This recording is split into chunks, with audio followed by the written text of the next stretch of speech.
There is a lot of misinformation online from people who say there is no point in upgrading to the Xbox Series S from the older Xbox One. Well, I can confidently say that these people are wrong. Other than the basic facts that the Series S runs at a higher resolution and can perform at higher frame rates, the significant decrease in time spent on the loading screen is very impressive. And as time is the one thing that we cannot get back, I think it is very important not to waste it. In this test, we will compare my original Xbox One Day 1 edition from 2013 against the new Xbox Series S, comparing the load times on each console and the performance benefits of the new Series S SSD against the old hard drive. To make this fair and clear, both consoles will be connected to the same monitor, the new Samsung Odyssey Neo G9, and we will be using the picture-by-picture feature to display both consoles side by side. You can check out this video later if you want to see my full review of this monitor. The first game I tested was Fortnite. I have never played this game before on either console, so this was a fresh install, but it was worth testing as this is an extremely popular title. Starting both of the games at the exact same time, you can see the Series S boots up slightly quicker to the splash screen. It also connects to the server a lot sooner. In just under 11 seconds, it is straight into the main menu, and I'm signing into my profile.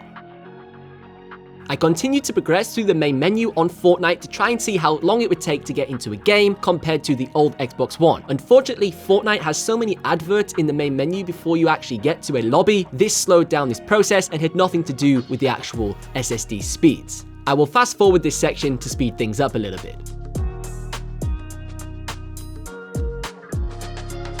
You can now see we've approached over 1 minute and we're still not even in the main menu on the old Xbox One, and I'm just about to boot into a lobby on my Series S. And after 1 minute and 9 seconds, we're finally just on the start screen on the old Xbox. The next game I tested was FIFA 21. Just like Fortnite, this has been optimized for both the Xbox Series S and X, and there's also a past generation version to make this test fair. So booting up both of the games, as expected, we are presented with the splash screen.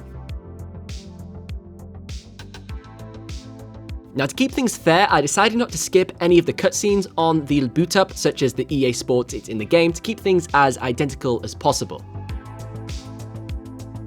Now, there is a slight delay to the boot up due to having to connect to the EA servers. This once again has nothing to do with the SSD speeds, it's down to my internet connection. And after about 25 seconds, we are into FIFA 21 on the Series S, and we're only just selecting our language on the Xbox One.